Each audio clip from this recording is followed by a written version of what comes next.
Hello guys, welcome to premium learnings. आज इस video में हम डिस्कस करने वाले हैं मोस्ट सर्च टॉपिक, और हमें बहुत सारे ऐसे क्वेरीज मिली है स्टूडेंट से कि क्लाइंट सर्वर आर्किटेक्चर होता क्या है। तो इस वीडियो के जरिए हम देखने वाले हैं कि क्लाइंट सर्वर आर्किटेक्चर होता क्या है। अगर आपको किसी ने भी किसी वाइवा में या कहीं पूछ लिया कि what is client server architecture, अगर आपने ये वीडियो देख लिया तो आप जरूर उस क्वेश्चन का बहुत अच्छे तरीके से आंसर कर पाओगे। So let's start with this video. Subscribe Premium Learning's YouTube channel and click the bell icon to receive updates about videos for your career growth. अभी हमने इस वीडियो में 4 टॉपिक्स को डिवाइड किया है। First thing is what is client server architecture, second thing how it works, third topic is types of the client server architecture, and the last topic is advantages. Okay, so we'll start with the what is client server architecture। तो client server architecture क्या है ये समझने से पहले let's discuss the example of Facebook। अभी हम सब लोग Facebook यूज करते हैं। फॉर एग्जाम्पल, हम मॉर्निंग में उठते सबसे पहले क्या ओपन करते हैं? फेसबुक ओपन करते हैं। हम क्या करते हैं, हमारे फोन में हमने फेसबुक का एप्लीकेशन इंस्टॉल करके रखा है। हम उठेंगे मॉर्निंग में, फेसबुक के एप्लीकेशन के ऊपर क्लिक करेंगे, फेसबुक आइकन के ऊपर, देन हमारा एप्लीकेशन ओपन होगा। फिर वहाँ पे बहुत सारे नोटिफिकेशंस होंगे, बहुत सारे फ्रेंड रिक्वेस्ट होंगी, बहुत सारे मैसेजेस होंगे, राइट, और देन न्यूज फीड आएगी, है ना। अगर आपने क्लिक किया नोटिफिकेशंस के ऊपर तो आपको नोटिफिकेशंस का पेज दिखता है। अगर आपने क्लिक किया न्यूज फीड के पेज के ऊपर तो आपको न्यूज फीड दिखती है ना। हो क्या रहा है कि आप किसी भी आइकन को क्लिक कर रहे हो, वो आइकन उस पर्टिकुलर आइकन से रिलेटेड जितने भी नोटिफिकेशंस है, जितने भी न्यूज फीड्स है या मैसेजेस है या फ्रेंड रिक्वेस्ट है, वो दिखाएगा। अभी ये तो नॉर्मल वर्किंग हो गया। एक्चुअल में क्या हो रहा है कि आप रिक्वेस्ट भेज रहे हो। फॉर एग्जाम्पल, इस डायग्राम में आपने एप्लीकेशन के जरिए क्या किया है।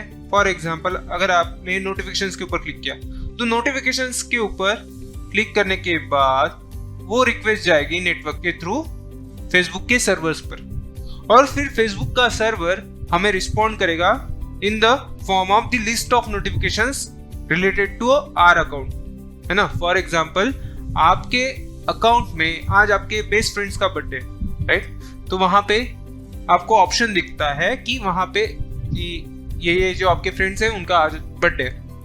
आपको मेमोरीज दिखती है कि आपने 2 साल पहले एक पर्सन के साथ फोटो खिंचवाया था और आपने उसको फेसबुक पे पोस्ट किया था। ये जो नोटिफिकेशंस हैं वो आपको नोटिफिकेशंस के टैब में दिखते हैं। जब आप उस नोटिफिकेशन के ऊपर क्लिक करते हो तो आपको वो ओरिजिनल पोस्ट दिखती है। दैट मीन्स आप किसी नोटिफिकेशन के ऊपर क्लिक कर रहे हो और वो नोटिफिकेशन आपको किसी पोस्ट के ऊपर डाइवर्ट कर रहा है। ये ओवरऑल सिनेरियो है। बेसिकली हो क्या रहा है, आप क्लिक कर रहे हो, मतलब क्या कर रहे हो, आप उस नोटिफिकेशन के ओरिजिनल पोस्ट को रिक्वेस्ट कर रहे हो, और रिस्पॉन्स में आपको फेसबुक सर्वर वो ओरिजिनल पोस्ट जो है वो रिटर्न कर रहा है। This is what happens. तो इस सिनारियो में आपका जो फोन हो गया या आपका जो ब्राउजर हो गया जिस पे आप फेसबुक चला रहे हो, वो हो गया क्लाइंट, एंड जो आपको इंफॉर्मेशन प्रोवाइड कर रहा है वो हो गया सर्वर। तो इस सिनारियो से हमें क्या पता चल रहा है कि क्लाइंट क्या होता है।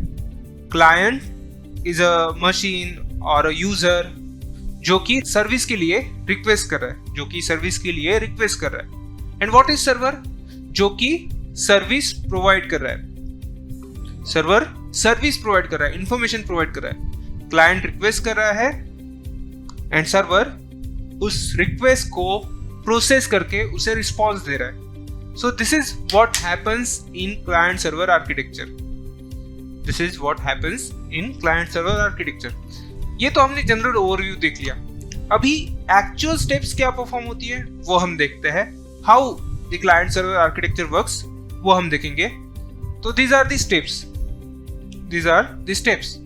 फर्स्ट स्टेप कि क्लाइंट ने रिक्वेस्ट को रेज किया है। फॉर एग्जाम्पल, इसके लिए मैं आपको बताता हूँ। फॉर एग्जाम्पल, आप ब्राउजर ओपन करते हो। अभी हर एक के पास अलग अलग ब्राउजर्स होंगे। कोई क्रोम यूज करता है, कोई फायरफॉक्स यूज करता है, कोई सफारी यूज करता है, राइट।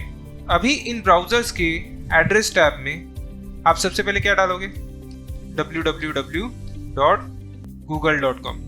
ये जो एड्रेस है ये आप एड्रेस टैब में डालोगे एंड देन आप क्या करते हो, एंटर के ऊपर क्लिक करते हो, राइट। एंटर के ऊपर क्लिक करने के बाद आपको एक वेब पेज दिखता है जिसमें बड़े अक्षरों में गूगल लिखा रहता है। फिर यहाँ पे एक सर्च बॉक्स आता है, यहाँ पे बटन्स आते हैं 2, राइट। सो आप जब एड्रेस टाइप करके इंटर पे क्लिक कर रहे हो, that means you are raising a request कि आपको इस पेज के ऊपर विजिट करना है। उसके बाद क्या होता है कि ये रिक्वेस्ट पहुंचती है सर्वर को। ये रिक्वेस्ट जो है ये कहाँ पहुंचती है, सर्वर के पास पहुंचती है। देन सर्वर क्या करता है, सर्वर इस रिक्वेस्ट को प्रोसेस करके रिस्पॉन्ड करता है और रिस्पॉन्ड भेजता है। वो रिस्पॉन्स भेजता है इन the form of web page. Server ने रिस्पॉन्स प्रिपेयर कर दिया, सर्वर ने रिस्पॉन्स भेज दिया, राइट। एंड देन क्लाइंट को ये वेब पेज दिखेगा, क्लाइंट पास करेगा रिस्पॉन्स को एंड देन रिक्वेस्ट को कंप्लीट करेगा। फॉर एग्जांपल google.com का पेज ओपन होने के बाद यहाँ पे कोई भी कुछ भी सर्च कर सकता है। फॉर एग्जांपल यहाँ पे अगर वो लिखेगा प्रीमियम लर्निंग्स, तो उसे प्रीमियम लर्निंग्स की वेबसाइट का ऑप्शन आएगा, देन प्रीमियम लर्निंग्स के पेज का ऑप्शन आएगा, फेसबुक पेजेस का ऑप्शन, इंस्टाग्राम पेजेस का ऑप्शन, ऐसे बहुत सारे रिजल्ट दिखेंगे जब वो सर्च पर क्लिक करेगा। This is how client server architecture works. अभी हमने देख लिया कि क्लाइंट सर्वर आर्किटेक्चर होता क्या है, राइट। हमने ये देख लिया कि क्लाइंट सर्वर आर्किटेक्चर कैसे वर्क करता है। अभी हम ये देखेंगे कि how many types of client server architectures are there. So what are the types. So first type है हमारा वन टियर आर्किटेक्चर। अभी वन टियर आर्किटेक्चर की अगर हम डायग्राम देखेंगे, राइट, यहाँ पे आपको वन टियर आर्किटेक्चर की डायग्राम दिख रही है। यहाँ पे हमारा जो आर्किटेक्चर है, जो सर्वर है और जो क्लाइंट्स है, ये क्लाइंट्स है, राइट, ये क्लाइंट कंप्यूटर्स है और ये सर्वर है। हमारा जो बिजनेस लॉजिक रहेगा, डेटा लॉजिक रहेगा, यूजर इंटरफेस रहेगा, वो यहाँ पे स्टोर रहेगा इस सर्वर पे। यहाँ से ही वो पूरे क्लाइंट्स को भेजेगा। और यहाँ पे ये जो सिंपल एनवायरनमेंट आपको दिख रहा है, यहाँ पे बहुत सिंपल स्ट्रक्चर दिख रहा है कि एक सिंगल सर्वर बाकी क्लाइंट कंप्यूटर्स को बिजनेस लॉजिक, हमारा डेटा का लॉजिक, देन यूआई, सब हमारे फाइल सर्वर से जाएगा क्लाइंट मशीन के ऊपर। ओके, नाउ इसका अगर मैं एग्जांपल बताऊं, what is the example of one tier architecture is simply the MP3 player. हम सबको पता है MP3 प्लेयर कैसे वर्क करते हैं, राइट। अभी हम बात करेंगे हमारे सेकेंड टाइप के आर्किटेक्चर की, that is two tier architecture. अभी टू टायर आर्किटेक्चर में क्या होता है, टू टायर आर्किटेक्चर की अगर हम डायग्राम देखें तो टू टायर आर्किटेक्चर जो है वो हमें बेस्ड एनवायरनमेंट प्रोवाइड करता है इन टर्म्स ऑफ परफॉर्मेंस। कैसे, बिकॉज यहाँ पे कोई इंटरवेनिंग सर्वर नहीं है, इंटरविन करने वाला कोई सर्वर नहीं है या कोई सिस्टम नहीं है। जो यूजर इंटरफेस रहेगा टू टायर में वो क्लाइंट साइड रहेगा और जो डेटाबेस है, जो बिजनेस लॉजिक है, वो सर्वर साइड रहेगा। डेटाबेस, बिजनेस लॉजिक, वो सब सर्वर साइड रहेगा। अभी इसकी वजह से क्या होगा कि हमारा जो परफॉर्मेंस है वो इम्प्रूव रहेगा। व्हाई? बिकॉज डेटाबेस और बिजनेस लॉजिक जो है वो हम दोनों में से किसी एक साइड पे स्टोर कर सकते हैं, बट हम मैक्सिमम टाइम ये कोशिश करते हैं कि वो हम सर्वर साइड स्टोर करें।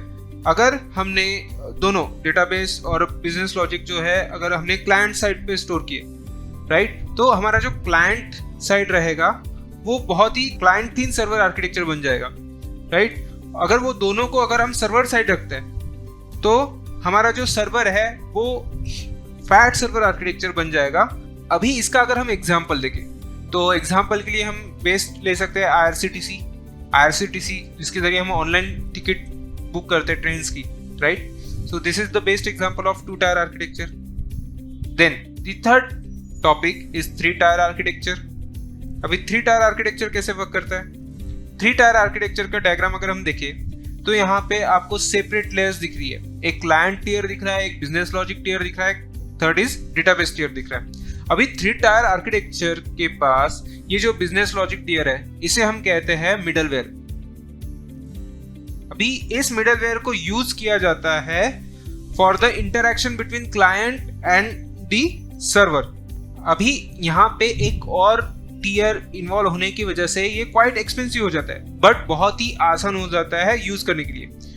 मिडलवेयर की वजह से हम परफॉर्मेंस को इम्प्रूव कर सकते हैं, हमारी फ्लेक्सिबिलिटी को इम्प्रूव कर सकते हैं। मिडलवेयर क्या करता है, हमारे बिजनेस लॉजिक को और डेटा लॉजिक को हैंडल करता है। ओके, सो इस वजह से क्या हो जाता है कि इस आर्किटेक्चर को हम 3 पार्ट्स में डिवाइड कर सकते हैं। ये जो है इस क्लाइंट टीयर को हम कह सकते हैं it is nothing but a presentation layer, जहां पे सब डेटा दिख रहा है। Okay, this is a presentation layer. इस बिजनेस लॉजिक टीयर को हम कह सकते हैं कि एप्लीकेशन लेयर। यहाँ पे हम लॉजिक स्टोर कर रहे हैं कि हमारे डेटा को कैसे प्रोसेस करना है, कैसे स्टोर करना है, डेटा को कैसे हैंडल करना है।